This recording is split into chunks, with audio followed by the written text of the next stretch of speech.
Let's see if I can do it without Moses' input. According to John Adams, the group who did it has been known for its dedication to the rights of Americans.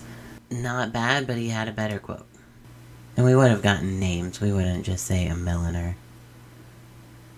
And we wouldn't say we interviewed. That's just poor writing. A milliner said. See, this is the quote that they want us to use. According to Samuel Adams, it was the Sons of Liberty, a group of men strongly opposed to British rule. They were disguised as Mohawk Indians. Like, that is the right answer when you are only putting one person's response. And that is the factual answer. I would argue that you would still use some of the other quotes on who did it because it shows, first of all, this one is also not inaccurate. Now, I call them the Sons of Violence is an opinion. I would argue against using the term loyalist, unless you're saying British loyalist. And offered is the wrong phrasing. Yeah, so I would actually use both of John Adams' quotes. Not direct quotes, but I would still use both. And I would probably say that a British sentry compared the group to rascals looking for trouble. Yeah, and I would use this one. They have strong feelings about the recent taxes, which is factual. And then don't understand why anyone wouldn't share their views is an opinion, but it's her opinion, and she's perfectly allowed to have it. And so I would argue that including Adams's quote, her quote, and the Sentry's quote, you're getting a diverse set of viewpoints because it shows some contrast. He has high opinions of the Sons of Liberty because he is a member of the Sons of Liberty. And so to include her perspective as an outsider who is not provides some context to the fact that not everybody is supporting this group. When asked about the tea that was destroyed, Samuel Adams replied, "It didn't end up in any loyalist camp, that's for sure." I would follow that up with his other quote, which is here. They replied, "The crates of tea were broken open and all the tea was thrown overboard." It's better as a direct quote, whereas this would be more likely to be an indirect quote, where you would say Adams said the group broke the crates that the tea was in and threw all of it overboard. And then you would use his quote here, "It didn't end up in any loyalist cup, that's for sure," Adams said. But I know that the answer the game wants me to give is this one because it is more heavily reliant on facts.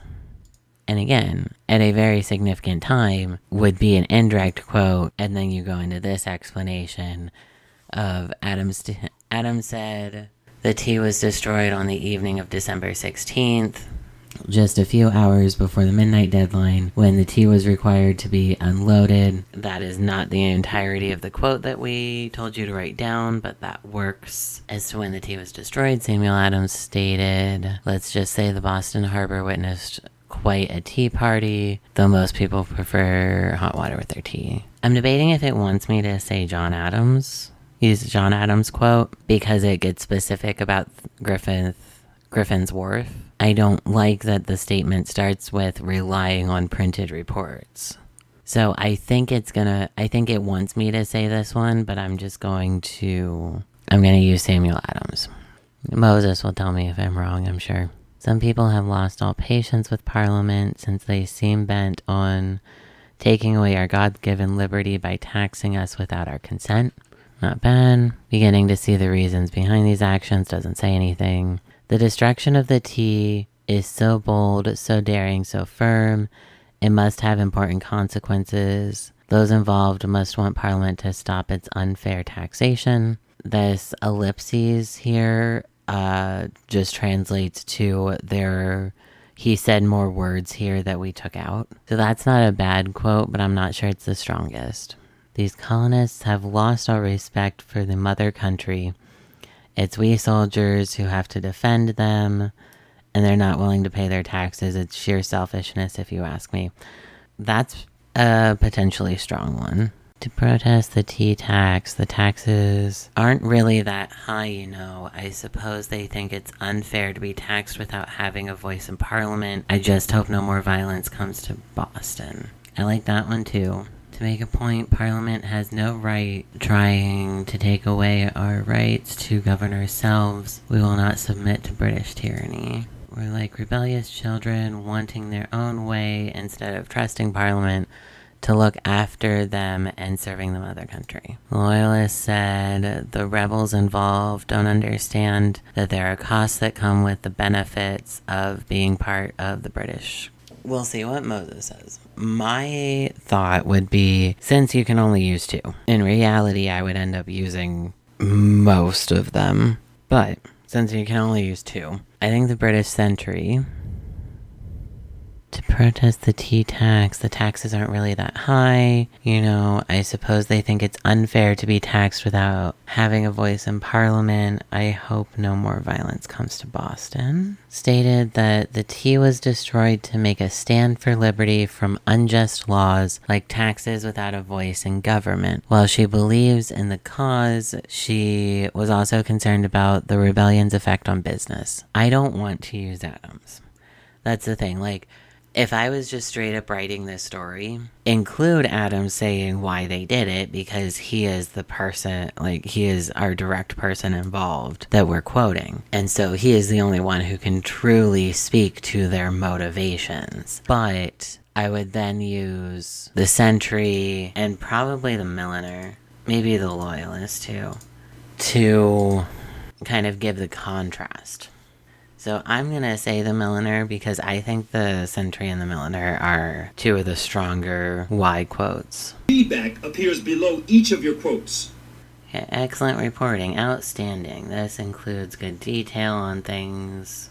This detailed account of where these amazing happenings occur will really boost our subscriptions. That's not our concern, Moses, but thanks. This is precisely the type of information we need about why these events happen. And this helps to... Okay, so he's okay with all of them. Good work. If you think you have finished editing your story, go to the layout area in front of the printing press to design the front page of your newspaper. This is the layout area, where you can make your newspaper front page look just the way you want before you print it out. Choose a sketch for your front page and type in a headline. Publish the paper once you are finished. I only took 1 sketch. That's okay, we'll know for the future. I think the ship was the best choice for 1 anyway.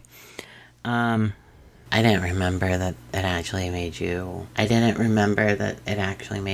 headline. And of course it makes you write a really short one.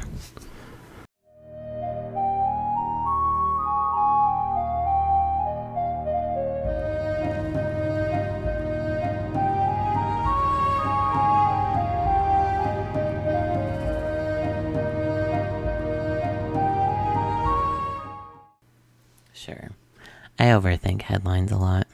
Going back and replaying it now, it is very clearly a lot more journalism based than I remember this game being, from everything from laying out, like you're doing all of it. But I think overall, at least first impression, this is fairly accurate to journalism. Obviously they